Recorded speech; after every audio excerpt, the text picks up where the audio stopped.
Ya, ya, Mas kemarin kan udah selesai seleksi lah pelatihan Ya, bersama dengan dua instruktur ya. wasit dari Jepang dengan mungkin bisa diceritakan dulu nih kemarin tuh sebenarnya seleksinya atau training bersama mereka tuh sebenarnya termasuk kategori berat atau seperti apa atau gimana? Baik, sebenarnya kemarin untuk seleksi itu sudah mengadopsi langsung dari aturan-aturan yang ada di FIFA. Jadi FIFA turun ke kita sesuai dengan yang ada di FIFA. Kita menggunakan level 2. Kita menggunakan level 2 secara kompetitif sebenarnya boleh dibilang tergantung dari personal untuk persiapan. Apabila kita mungkin secara jauh-jauh hari sudah persiapan untuk melaksanakan persiapan seleksi itu, pasti insya Allah akan bisa melampauinya dengan lancar. Itu saja. Ya.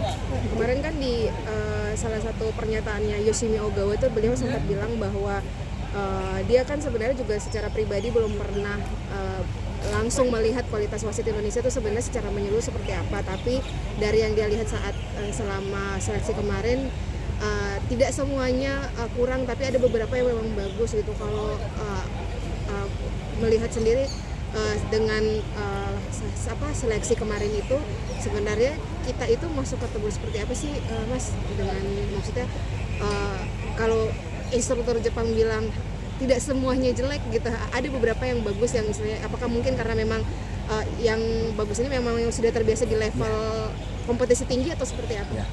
Sebenarnya dari bagus tidaknya itu berdasarkan jam terbang, Mbak ya. Kemudian terutama kemarin itu yang sangat membutuhkan banyak tenaga ada di fitness test. Disitulah banyak rekan-rekan wasit yang terutama senior-senior kami yang mungkin penyiapannya kurang begitu maksimal, jadi tidak bisa mencapai ekspektasi hasil yang maksimal juga.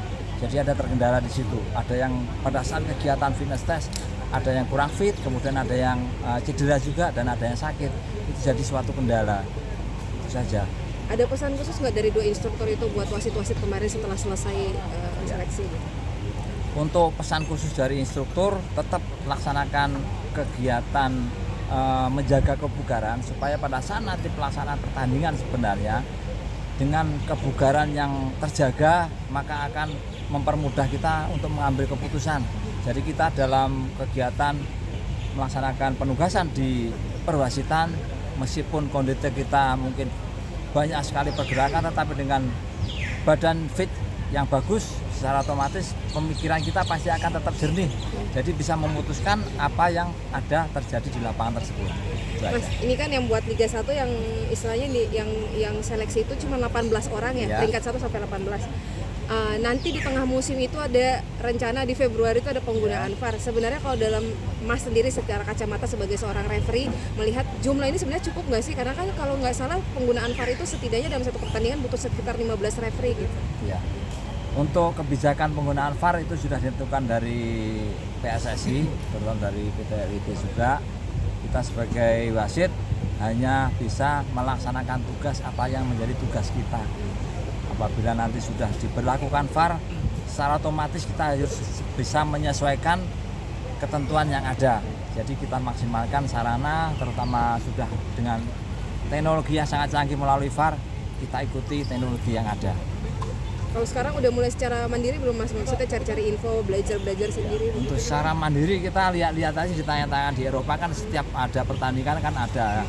Dari situlah kita bisa menyimpulkan, kita belajar sedikit-sedikit mengenai keperuntukannya VAR itu untuk apa dan pada saat apa saja bisa diberlakukan untuk VAR. Itu saja. Mas Heru, ya. Sebagai wasit kan sering dijadikan target disalah-salahkan ya. gitu ya oleh masyarakat penonton.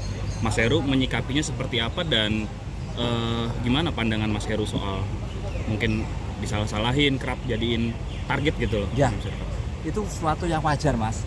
Dimana kita memimpin, di situ mungkin tim yang kita pimpin mengalami suatu kekalahan, pastilah tidak mungkin sudah manusiawi apabila mungkin tim itu kalah menyampaikan pasti umpatan ataupun bahasa-bahasa yang kurang bagus. Tetapi kita menyikapinya, kita sang penting sudah melaksanakan tugas dengan sebaik-baiknya sesuai dengan aturan. Tugas itu adalah amanah bagi kita. Kita laksanakan sesuai dengan yang ada kejadian di lapangan, itu sudah cukup, Mas. Itu untuk penilaian dari yang hal baik, hal buruk itu manusiawi. kita serahkan kepada yang menilai saja. Kita menyikapinya ya secara normal saja. Baik. Ada Mas lagi? Heru, boleh nambah satu dong. Ini kan kemarin Pak Ketum PSSI bilang ini kurang lebih rencananya untuk Liga 1 kali ini targetnya itu wasit bisa punya pendapatan yang jauh lebih baik daripada sebelumnya. Katanya nominalnya hampir menyamai pendapatan menteri begitu, tanggapannya dong. Ya. Alhamdulillah kalau memang dari Bapak Ketua Umum menyampaikan seperti itu, kita sebagai perangkat pertandingan wasit khususnya kita terima dengan berucap syukur alhamdulillah. Itu saja. Siap. Ada lagi? Kemarin balik lagi ke persiapan tes kemarin, kalau biasanya kan belajar kan dari love the game. Ya. Itu kalau Mas Heru sendiri menguasai love the game itu berapa lama Mas? Kita love the game itu dari awal kita belajar ataupun menempuh kegiatan kursus perwasitan sudah ada. Dari dasar sudah ada melalui C3, C2 dan C1. Jadi pada saat kegiatan tes kemarin seleksi itu kita hanya merefresh saja aturan-aturan dan pembaruan yang ada. Itu saja. Kalau Mas